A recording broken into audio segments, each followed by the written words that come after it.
Ladies and gentlemen, welcome to another edition of Extra Time TV. This is our third day into the Euros and also the first day of the Copa America. You know, there's a lot of football taking place all over the planet, folks. So James and I will try our best to talk about them all. So today, I know James is a little bit upset right now, as you all may have guessed. James is from Scotland and he was looking forward to this game and it did not go well. But before I get started, folks, we have a lot of guests from all over the planet who have been responding to us. We have a couple today which we'll throw into the episode that gave their thoughts. You know, the fans, it's lovely to hear not just deep analysis, but, you know, just some good old-fashioned responses from the fans. So, James, I know the game was not great. It ended 2-0 to the Czech Republic with goals from Patrick Schick in the 42nd and 52nd minutes. It wasn't ideal. You know, there were certain phases of the game where it seems like the ball just wouldn't go in for Scotland at times. What are your thoughts? Let's hear it. Well, obviously a disappointing result. I mean, it was two great goals from Patrick Schick. I mean, the second one obviously being probably goal of the tournament. I think Marshall's positioning, the Scottish goalkeeper, leaves a lot to be desired. He was virtually at the centre circle when obviously he lost transition in Scotland, and they obviously had the shot from Patrick Schick and he put it in, and obviously Marshall was scrambling back trying to get it, he couldn't, and that made it 2-0. And sadly at that point we were just trying to get back into the game. Lyndon Dykes had a very good opportunity which their goalkeeper had a wonderful save from. So it was just one of those days. We tried everything, we threw everything at them, they blocked everything. I think there was a few calls from the coach that I wasn't sure about. I think obviously Kieran Tierney not being able to play, which is a big loss for us. Especially that him and Robertson have that partnership on the left. Obviously he brought in Hendry. I don't think our centre-backs dealt with the cross balls as well, and obviously that's how Patrick Schick got the first one. I think as well he could have gave Patterson a game at right back, because I thought O'Donnell looked out of his depth, especially the fact Robertson was bombing down the line, doing so well. I don't think they had the balance. And I also think Billy Gilmore could have been given a shot. And then we went with Christie up front, who's not an out striker, he's more of an attacking mid. I thought Che Adams should have started the game. He did come on and do very well. But it was one of those days that, I mean, we tried and we tried and we tried, and they literally blocked everything. And the goalkeeper made some great saves. And at the end of the day, that's football. I mean, we have a huge game coming up on Friday against England.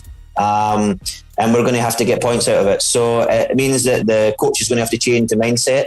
I think we sat back a little bit when I thought we would come out and attack a little bit more, let's say. But I mean, our formation does tend to be a little bit defensive. I mean, that tends to be the Scottish way. But I think for that England game, we have to get a point at least. So, and then we have to go and beat Croatia to obviously qualify. So it's going to be very interesting in the coming games. But a great game and a great performance from Patrick Schick. Yes. And before we move along, just to add my little 2 cents, there was a lot of positivity heading into this game from Scotland. You have players like McGinn and so on who, play really well, and McTominay from Manchester United. So, there was a lot of positivity heading into this game. A lot of people were saying that based on previous form, Scotland were the favourites. So does this affect, the feel-good approach heading into the England game? It's always a huge game. But, do you think this will affect the team heading into this crucial game against the Three Lions? I listened to all the interviews after the game, and at the end of the day, it took us 23 years to get back to the world stage of international football, This team is a very good team. So, I mean, I don't think we'll be dwelling on it too much. I think the coach may make changes. Hopefully, Tierney comes back in time. But at the end of the day, if the one thing the world virtually knows about Scotland, we have passion, we wear our hearts on our sleeves, and they will go into that next game as if, that first game did not happen. And at the end of the day, it's one of the biggest derbies in world football. I mean, the old enemy England, we will come up against them. We will go guns blazing. It'll be a lot of tackles. There'll probably be a few cards, and it'll be a real spectacle. And it's probably, obviously tomorrow Germany, but I think the Scotland-England game is the one that probably has people's mouths watering, really. Yes. And, obviously, Czech Republic, they were once a powerful force for several years, and, they kind of came under the radar this time around. So, interestingly enough, we got a response from a fan all the way from the Czech Republic who sent in a video. Tell us about this fan, James. Well, this is Marian Rigetti. He's actually my little sister's boyfriend. So he's going to send us a little message on how he thinks the game went. And so over to you, Marian. Hello everyone from EXTV, especially my name is Marian. I'm from Czech Republic, And I'd like to comment a little bit on today's match, which was Czech Republic versus Scotland. Obviously, everyone here is very happy that we have won. And even though we have won 2-0, I wouldn't say it was one-sided match because Scotland had played really well. They even hit goalpost once. I'm sorry. Obviously Patrick Schick, Czech player, the MVP of the match, 2 goals. Our goalkeeper was also very good. And I don't know, I hope we will be able to advance from the group. I wish and I hope you will be able to. Next match, Scotland is versus England, so best luck with that. Okay, so, very interesting perspective. As you see, folks, we're getting responses from people all over the planet. James, it might be interesting, if you're okay, what your sister is thinking about, the game today after Scotland lost to Czech Republic and this guy. Well, I think he may not be family very much longer after that result, but I'm only joking. He's a great guy, and I really appreciate him sending those messages. But we appreciate it, Mariam, and don't worry about it. Yeah, he's probably not celebrating too much. But listen, congratulations and thank you for the message, man. It's a pleasure to have you on the show and to have people from all over the planet, reaching out to us all the way in the Caribbean. We're global. We speak to everybody. Everyone has a voice on the show, James. So, it's a pleasure to have him and all the other guests we had on the show. So, we're going to move along to the next game. But James, as I said, heading into this next game against England, we're definitely going to have some, streaming and stuff with James and I. We'll probably have a game where we'll probably do a FIFA sim with James, England versus Scotland. Who knows? Send us some ideas. So the next game today was Poland versus Slovakia. Slovakia got a 2-1 victory over Poland. James, some familiar faces to me from Slovakia. Skriniar and Szczesny, sorry. There was an own goal, but also Skriniar, who's an Inter Milan player that I really like a lot, got a goal today. So my fantasy league, which I'm going to bring up today, we have an EXTV fantasy league, folks. I'll put a link in the description below, which I joined in really late. I missed the first match day. So you can join in and, put your team in there, and the winner of it gets a copy of FIFA 21. So just know that. So you can check it out. I'll post from this day moving forward. I'll start putting who's on top and who's not.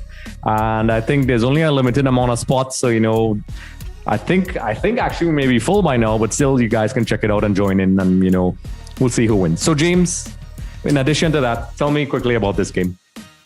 Well, this was a very interesting game. I mean, I thought before the game, I'll be honest, I had it down as a Poland win. I thought they were going to win probably 2-1. Paulo Sousa came in with obviously a squad, especially with Lewandowski up front. I mean, you can't take away the fact that he's one of the best strikers in the world.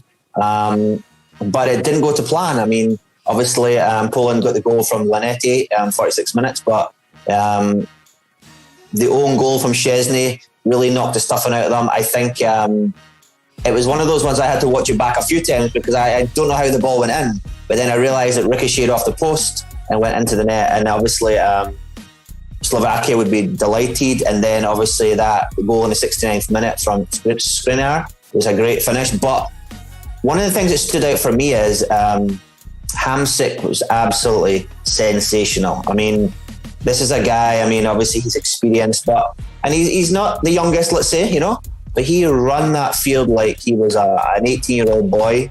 I mean, obviously we love the hairstyle and the panache and the flair he brings, but he was all over the place. Fantastic. He led his team well, and his coach Stefan Tarakovic will be absolutely delighted because honestly, I just did not see this result at all. So I was blown away, and but they have obviously players. They have Duda there. They have Kuka on the team. They have some good players, but I just did not expect it, and well done to Slovakia. Yeah, and for those of you who follow Syria, I know Sandro will approve of this, and Inter Milan fans. Skriniar is a player that a lot of big teams want. He has been outstanding for Inter Milan and one of the outstanding centre backs in the world right now. So it's very interesting. That I'm not surprised that he put in a good performance, and he scored a goal. He's a very towering, imposing defender, and kudos to him. So, James, moving along to the game that a lot of people in Trinidad and Tobago have been talking about, Spain versus Sweden. Well, I think before we do that, Andre, we have another fan video to come up, which is obviously from the Poland-Slovakia game. I mean, one little talking point before I throw to that is obviously the sending off had a big bearing on the game, I think. I mean, obviously, after that, obviously, Slovakia got the goal. But I mean, we have Kevin Raghubar Singh, who happens to be my assistant coach. Very good at analysing games. So he's going to now tell us what he thought about the game. So over to you, Kevin. Sorry. Hi guys, thanks for having me. These are my thoughts on the Poland-Slovakia game. I think if you look at this game on paper, Poland should have just about edged it. But as we all know, football is not played on paper, and it's a lot about what happens on the day. And I think today Slovakia just showed that they were up for the fight just a little bit more than Poland. I think a lot of credit has to go to the coach. He obviously had them drilled very, very well, and they had a clear plan, and I think they executed that plan to perfection. The spaces in between the lines was so narrow that Poland couldn't really play a passing game and couldn't get any service to the talisman Robert Lewandowski, and therefore he couldn't weave his magic and couldn't use his exceptional finishing ability to any effect. I think in attack they looked to play deep and wait for their counter-attacks, and they chose their moments very, very well. I think they were able to carve out these little chances with the creativity and the pace of Duda, who I thought was probably one of the best players on the pitch, if not the best player on the pitch. And a lot of credit has to go to them. Their work rates were absolutely exceptional, and I didn't think Poland did a lot wrong. It's just that they weren't allowed to play because of how well drilled the Slovakia team was. And I think they surprised a lot of people, and now they really don't have to go out and win or against Spain, because they already got this result. So, I think they put themselves in a really, really good position. Now it's back to you guys. Okay, so thanks a lot, Kevin. Listen, this is what the show is about, getting insight from, various people all over the planet. And it's very interesting to hear people's perspectives on this game. And we'll definitely have more. Kevin will be joining us multiple times as we move forward in the show and in other episodes as well, to give us his insight into what he thinks about games. And you all are welcome to do this. So also we'll be having other people all around the planet. We had Christiansen just a couple days ago talking about Ericsson, Sandro as well, discussing Italy, and many more folks. You might be surprised who we may have as well. There's no limits. So James, folks, I'm going to move along to the Spain game versus Sweden, which is a game that, as like I said before, was a game that, there's a lot of Spanish fans in Trinidad and Tobago, but it ended with a 0-0 draw. Luis Enrique's side dominated possession, 85% possession, to Sweden's 14%. Now, a lot of people are, criticizing, all that possession and no goals. James, what do you think about the performance of Sweden and Spain today? Well, I mean, this was a strange one because obviously the selection from Spain, obviously right from the word go, we know they had a huge problem with COVID-19. They had to train separately. They brought in obviously a lot of new faces. I mean, for example, when I seen Simon, the goalkeeper, obviously starting, I was shocked, but I know he's had a great season this year. I mean, obviously young Pedri came in, one of the young stars of the tournament, and he's making his debut in the tournament. So great, but I expected a lot more from them. They passed the ball to death, let's say. Morata had so many chances, but you have to give huge credit to Sweden, who were resilient. Olsen was absolutely sensational in goals. I thought Lustig was good, the ex-Celtic player actually. Sebastian Larsson got his, I think I read his 130th cap today, which is phenomenal. But I think as a unit, I mean, it wasn't pretty, but they defended strong. They did. I mean, and I think they clocked on to the Spanish game plan, from the word go. They knew what was going to happen. They knew you were going to sit in.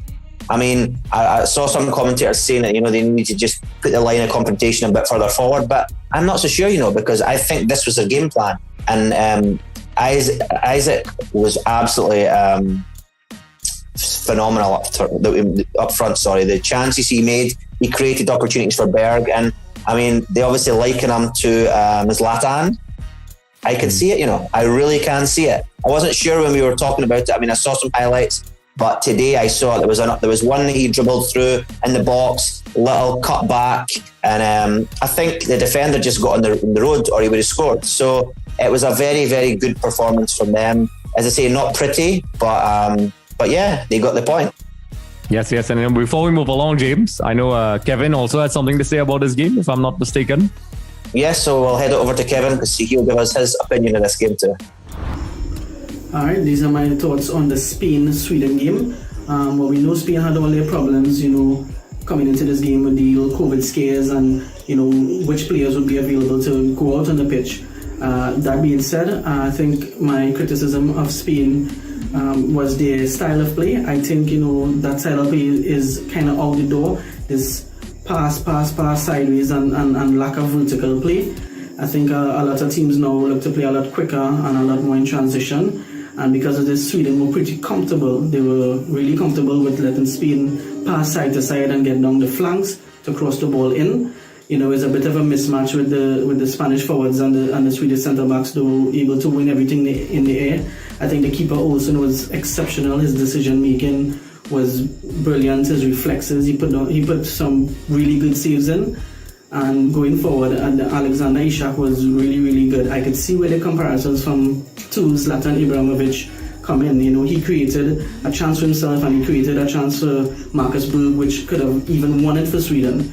So I think, Sweden would have definitely taken this if you had given them it at the start. And I think Spain has some thinking to do because Slovakia's work rate and even Poland might give them some problems in this group if they continue to play like this. And it's back to you guys. All right, Kevin, once again, thank you so much for your contribution. We'll definitely be doing more. Folks, if you want to contribute via video, we try to keep it 60 seconds and under. You can send it to extratimetvtt@gmail.com. And also you can message us on Facebook and just DM us and we'll find a way to get it on the show and hear your thoughts. Because it's also about the fans. It's not all about just analytics and analysis, which that's part of the game. But we'd love to hear the fans all over the planet. So, just to continue before we move along, James, Spain, Luis Enrique stirred up a lot of controversy because this is, a Spanish team that has no Real Madrid players. And, a lot of people are saying they don't identify with this team. There's a lot of divisions, cultural divisions in Spain. So, the Catalans and, obviously Real Madrid are, the two major ones that people talk about. And some are saying, Luis Enrique, not some, he's actually getting a lot of criticism for this. And then another thing I've noticed is that ever since the days of David Villa and so on, they've never really had that very decisive, lethal frontman. I mean, they had Costa as well in front of goal, but he's more like a brute force type player, I think. I never saw him as part of the Spain national team. It just never felt like a fit. Morata is that guy, some people love him, some people hate him. There's a love-hate relationship with Morata because he's that guy. He gets you really important goals. He works really hard.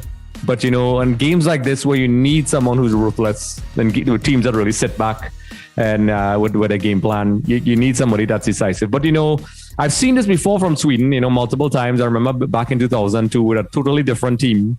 They basically with Zlatan and the original Henrik Larsson. They were not afraid to sit back in the group stages in 2002 and defend and, nick a result. So I think you're correct. I think that's very much their game plan and that's okay.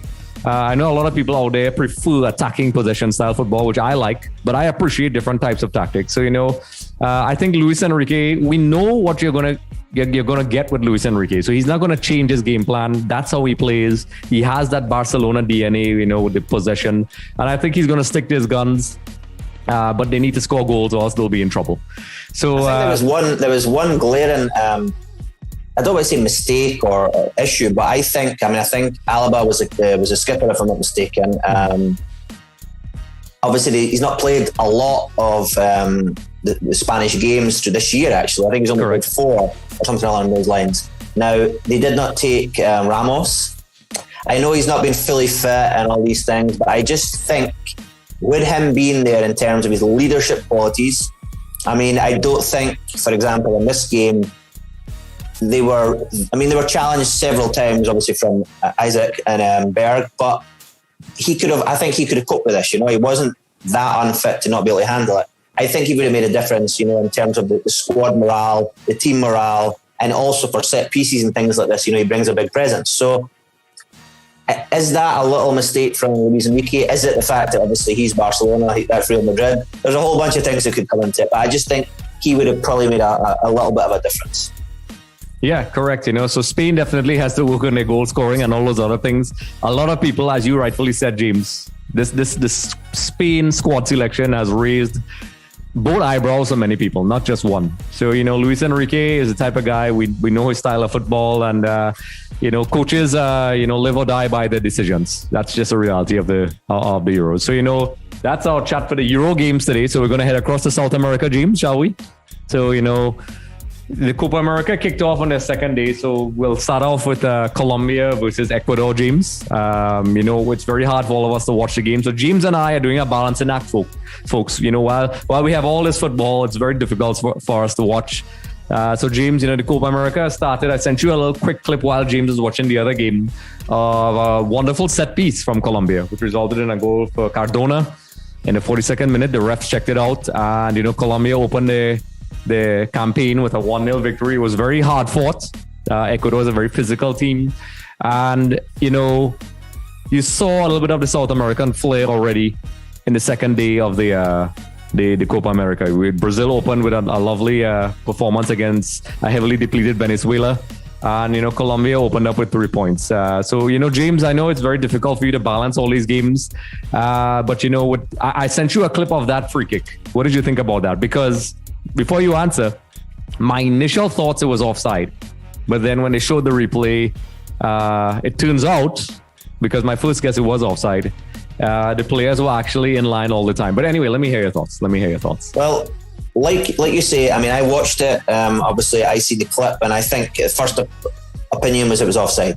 Mm-hmm. And then I think I went on to say to you that I think in Europe, that goal would not be given, because I think... I don't want to say the referees are different or anything like that, but I think the referees look for different things. So, for example, we know that in South America, there tends to be a lot of diving, a lot of theatrics, let's say. So, I mean, a lot of tackles flying in, but the referee lets them away with a lot, So my first instinct was, in Europe, that would have been offside. I would say in South America, they've let it go. But if you say that they showed the line that it was onside, it was a lovely work free kick, fantastic. I just think the players that were around, the player that scored, I can't remember who it was, they looked like they were interfering with play, but if they were onside, well, I will give them that. But I mean, Colombia, we know, are a very good team. I know our favourite, Alfredo Morales, is in the squad there.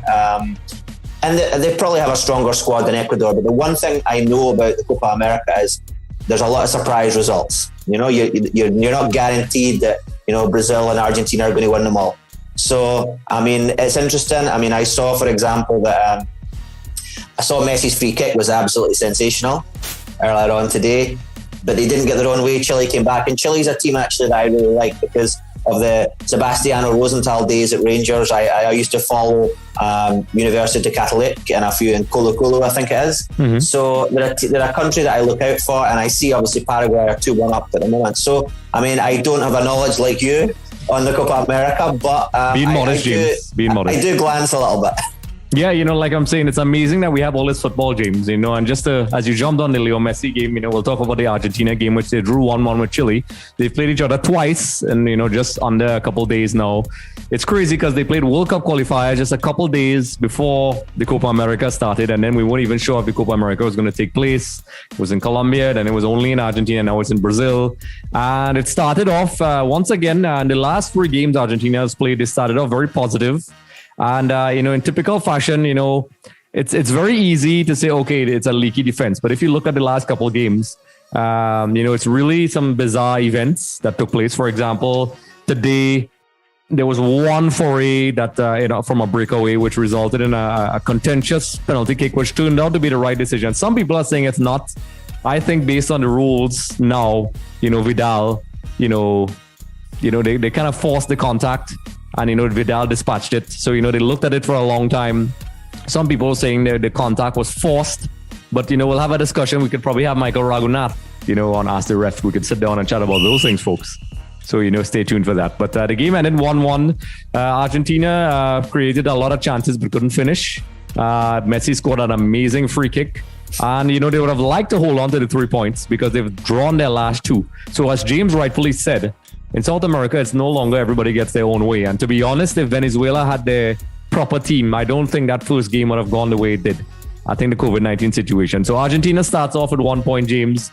It's hardly the ideal beginning, but they definitely look like a young new team that's heading in the right direction. A lot of people were worried about their defense. Defense looked pretty solid today with Tagliafico, Otamendi. Quarta stepped in for the young Serie A defender that's making waves across Italy. He's a top defender in Serie A for Atalanta, and Montiel at the back.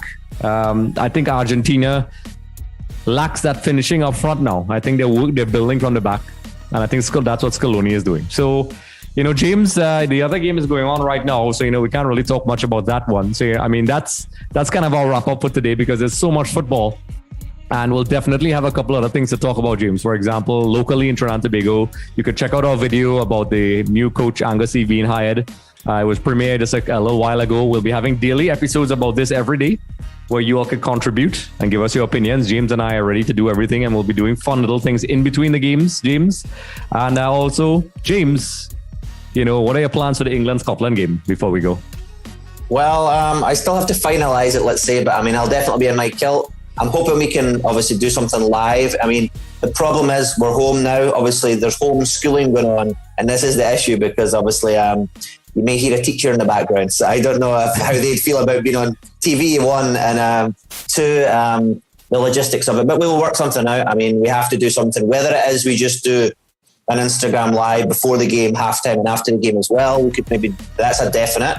But we will definitely work something out. But I mean, I think even before then, and I think I have to make a correction, which I said earlier on, I think tomorrow's France-Germany, sorry, not Portugal-Germany. Oh, okay. So there's a huge game tomorrow at 3 p.m. Obviously, Hungary play Portugal before it. I mean, I think everybody's ruling out Hungary, but we don't know. We just don't know. So that could be a great game at 12. And obviously, France-Germany at 3 p.m. in France are obviously the favourites, but Germany are not going to give that up easily. So a great day of football. And then obviously we go back to the start of the groups again, as of Thursday. So lots of football before the Scotland-England game, which, as I say, I can't wait for. I'm a little reluctant in the sense that if we lose that one, that could be it. Well, it will be it, really, So we have to take at least a point out of that game, especially the fact that the Czechs won the game. And I'll be interested to see how England come and play against us, because, I mean, they may look at the game today and say, well, we don't have much to fear, but I think it'll be a completely different game. Yes. So we'll see, folks. I'm supporting Scotland in this case, folks. And you all can let me know who you all think.